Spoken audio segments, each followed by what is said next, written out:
अभी तैयार है, नहीं डरेंगे हुर्की से, नहीं डरेंगे हुर्की से।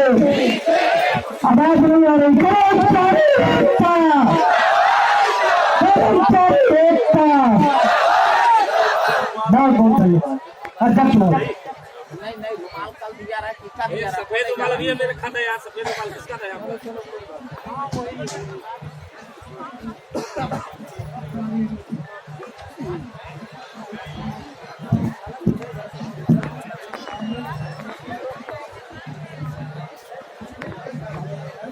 साथियों, आप सभी इस वारक समेत परिवार को बहुत बहुत धन्यवाद देता हूं। आप लोग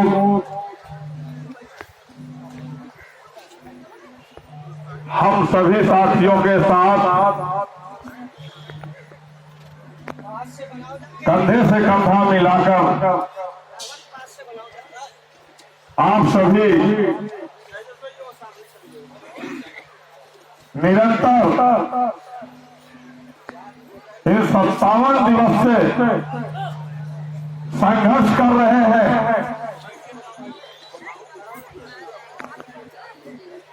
इसके लिए मैं बहुत बहुत आभार व्यक्त करता हूं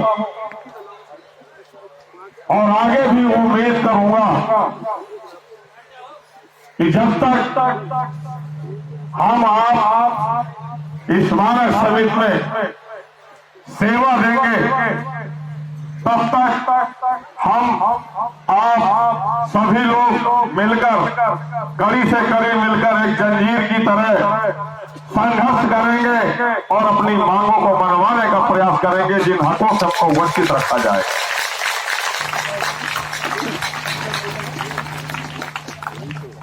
इस संघर्ष टीम में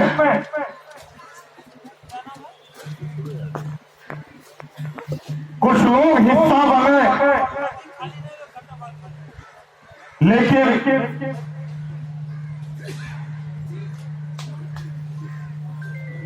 जिस टीम के सदस्य का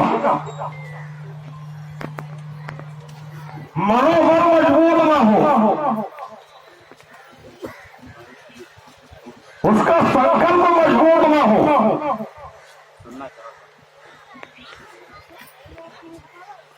टीम का कोई गोल न हो,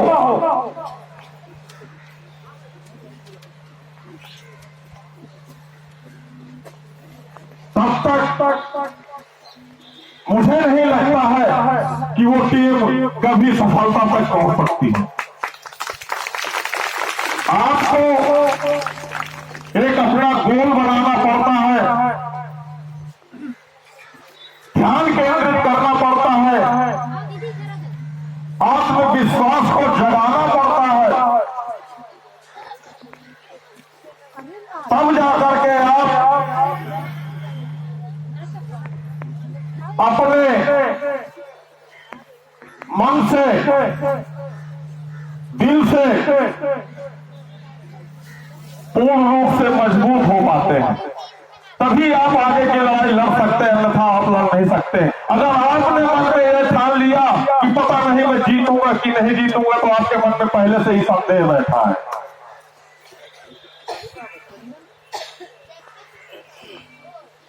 तो कुछ साथियों के द्वारा बीच मझधार में छोड़ने का प्रयास किया गया, छोड़ भी दिया गया, लेकिन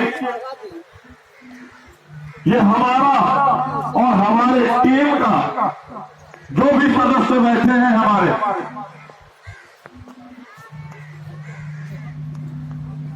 हमने प्रण किया था, जब पत्र जारी किया था कि हम हमारे साथ और हमारे साथियों के साथ कौन कौन सी गतिविधियां होंगी, सक्षम अधिकारियों के द्वारा कौन कौन सी कार्रवाइयां होंगी, यह हम सब कुछ पहले ही स्पष्ट अपने आप को मजबूत कर लिए थे कि हम कुछ भी हो पीछे नहीं हटेंगे। हम आज भी आपके साथ संघर्ष में खड़े।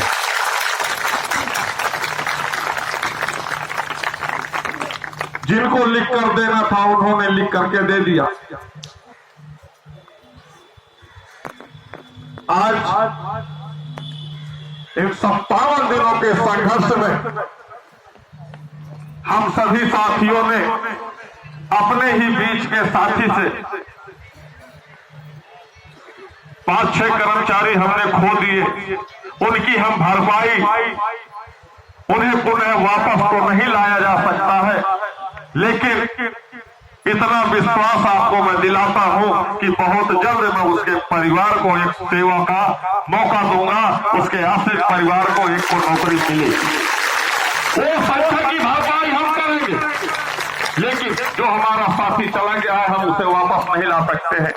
हम उसके परिवार में एक नौकरी दिलाने का काम कर रहे हैं, क्योंकि इसी मंच से हमने कसम खाई थी जो हमारा 172 परिवार खत्म हुआ है, वो भले ही हमारे 172 परिवार के आश्रितों के घर से नहीं आए। इन 57 दिनों में शायद कुछ सदस्य आए हैं हमारे बीच, 2-4 आए हैं, लेकिन हमने अगर लड़ाई लड़ी है तो सभी के लिए लड़ी है। हम उनको सबको और सबके परिवार में चिराग जलाने का काम कर रहे हैं और संघर्ष करते रहे।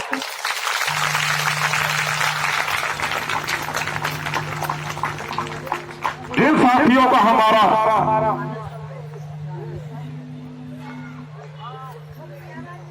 ग्रेड पे 1300 और 1400 पे कर्मचारी हमारे नियुक्त है। हम भी उसी श्रेणी के हैं। आपकी श्रेणी का जो आपका समकक्ष होगा, समतुल्य होगा, वही आपकी पीड़ा को महसूस कर सकता है कि वाकई में आपका दर्द क्या है, आपका वजह क्या है, आपको ये अधिकार मिलना चाहिए कि नहीं मिलना चाहिए। आपसे उच्च श्रेणी का जो कार्मिक होगा वो आपके दर्द को और पीड़ा को नहीं समझ सकता।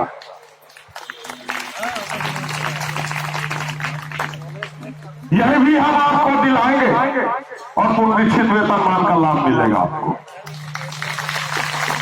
आज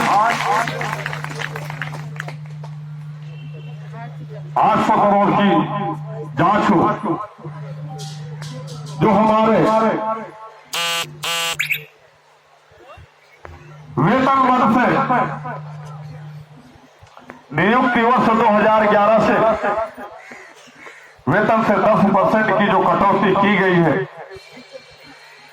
ये वाकई में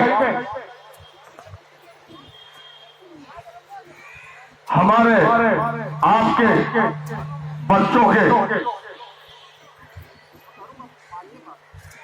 उस तमाम परिवार के सदस्यों के भविष्य के साथ जो खिलवाड़ किया गया है, वो भी बहुत जल्द आपके खाते एनपीएस के खोल करके आपके खातों में पैसे जमा हो।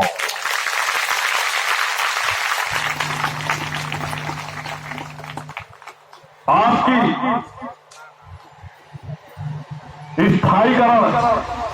स्थायीकरण भी आपका होगा और सवेतन की पूर्ति भी होगी। इन 12 वर्षों में जितनी भी मांगे हैं,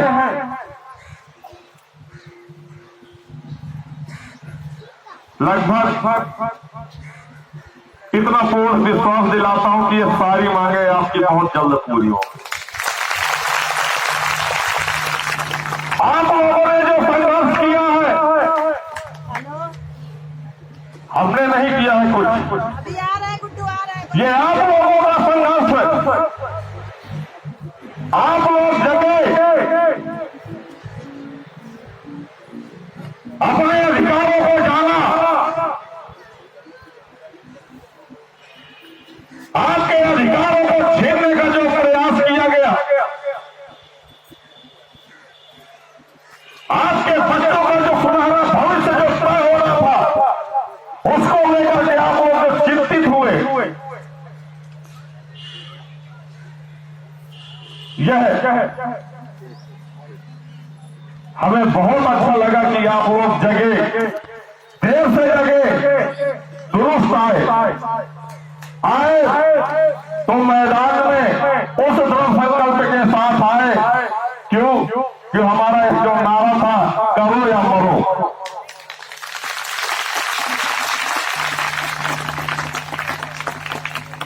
करो या मरो की स्थिति में हमारे स्मारक के सभी साथी आज भी उस मैदान में, उस क्रांतिकारी धरती में संघर्ष कर रहे हैं, जो एक सरकार के द्वारा एक स्थान चिन्हित किया गया है धरना स्थल के नाम से, ग्रीन इको गार्डन के नाम से, जहां पर वो प्रदेश के तमाम कोने कोने से साथीगण इसी लखनऊ की धरती धरना स्थल पर उपस्थित होकर मांग मनवा करके चले जाते थे। और हमको भी इस बात की दर्द की बहुत बड़ी पीड़ा थी कि हमारे स्मारक के साथी लगभग 4200 की संख्या में हमारे चतुश्रेणी के कर्मचारी हैं। इन लोगों को कौन जगाएगा, कैसे जगेंगे, मुझे भी नहीं समझ में आ रहा था।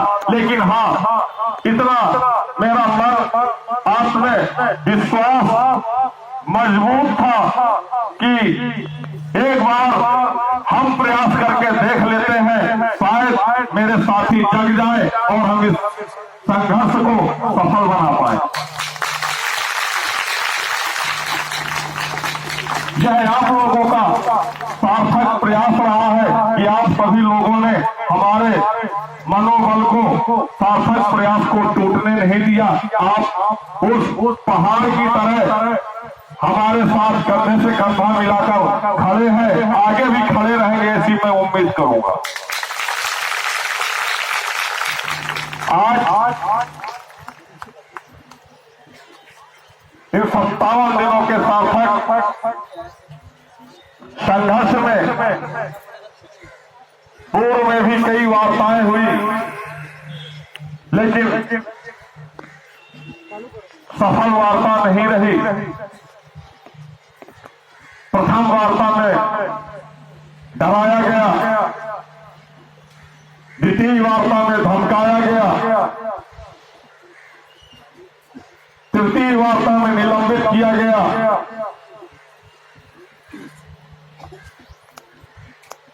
चौथे में थाने भी गए, FIR भी हुई, मारपीट भी हुई।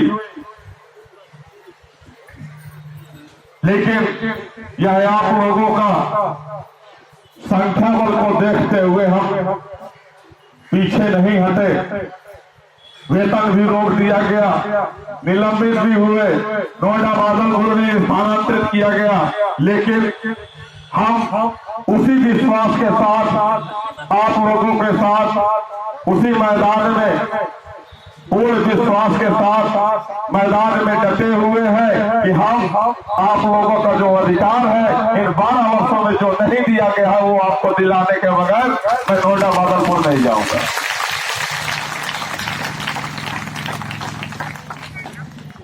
हमारा जो हक है वो हमें मिल जाए, उसके बाद आप अमेरिका भी भेज दोगे, यात्रा भत्ता देना पड़ेगा आपको। हम जाएंगे उसी बहाने 2-4 महीने घूम के तो आएंगे।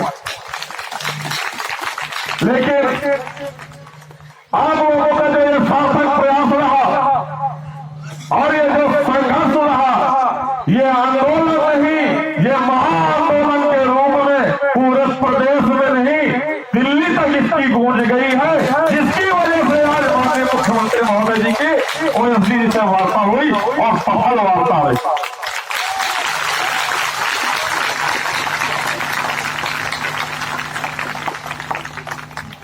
मैं धरना स्थल पर प्रभारी चौकी इंचार्ज जी का भी मैं बहुत बहुत हृदय दिल से धन्यवाद करूंगा और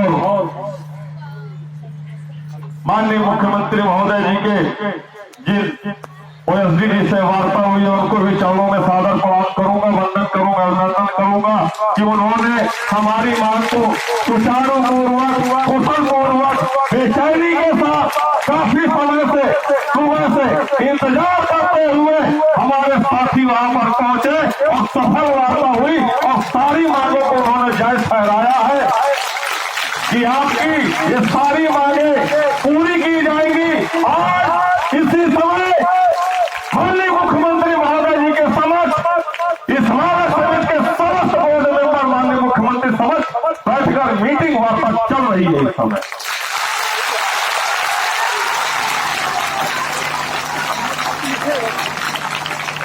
इस समय यह भी उन्होंने पूर्ण विश्वास दिलाया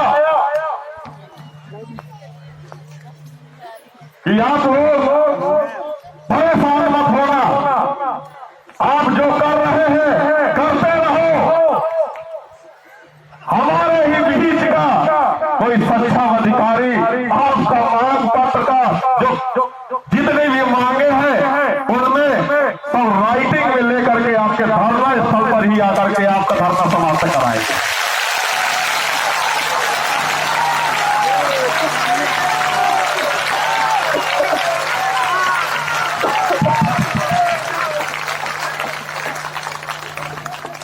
हम पूर्व से कहते चले आ रहे हैं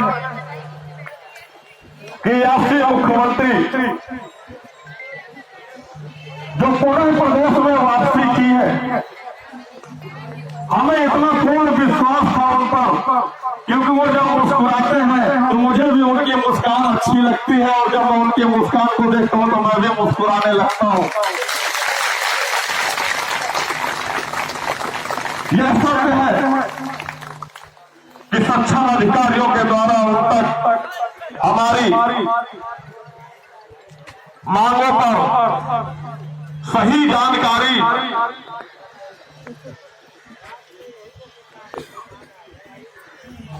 सही फाइलें बनाकर प्रेषित नहीं की गई इन 12 वर्षों।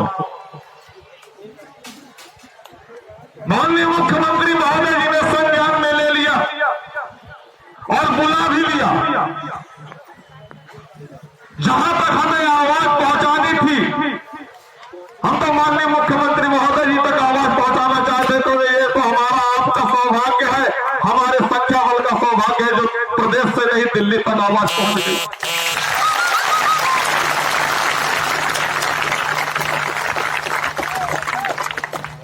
एक दिन हमारे मित्र के एक चाचा जी अमेरिका में रहते हैं, उनके पास फोन आया, तुम्हारे स्मारक समिति में क्या चल रहा है, धरना प्रदर्शन चल रहा है। ये अंतर्राष्ट्रीय लेवल पे हमारी आवाज पहुंच गई। ये हमारी जीत नहीं, ये हमारे सभी उन साथियों की जीत है जो इस धरना स्थल पर निरंतर अपनी उपस्थिति दर्ज कराते रहे। और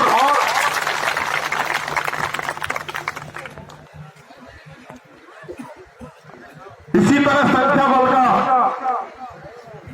सहयोग प्रदान करते रहे।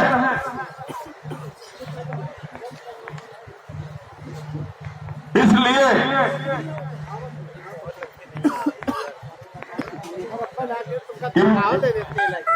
जो ओएसडी जी के द्वारा उस सक्षम अधिकारी को भैया आदेश लेकर के भेजा जाए तो हमें और उनको भी यह महसूस होना चाहिए कि वाकई में स्मारक समिति के वो 4000 कर्मचारी वाकई में पीड़ित थे। इसलिए आप लोग अपना संख्या बल बढ़ाते रहिएगा, घबराने का काम मत करिएगा। क्योंकि अभी आप लोगों के शासनादेश आए नहीं है, एक सफल वार्ता हुई है। हम लोग उसी बैनर पर बैठे हैं, आश्वासन नहीं, हमें शासनादेश चाहिए, तो हम शासनादेश लेने के बाद ही हम अपना धरना समाप्त कराएंगे।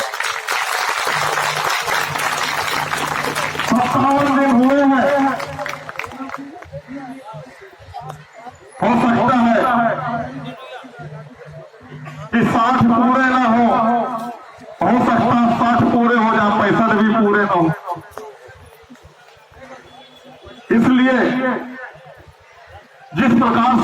कार्यवाहियां चल रही हैं फाइलों पर, और इतनी उम्मीद करता हूं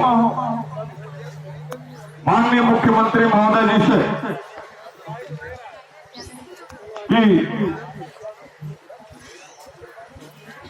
जल्द ही हम लोगों की मांगों पर स्मारक समिति के कर्मचारियों को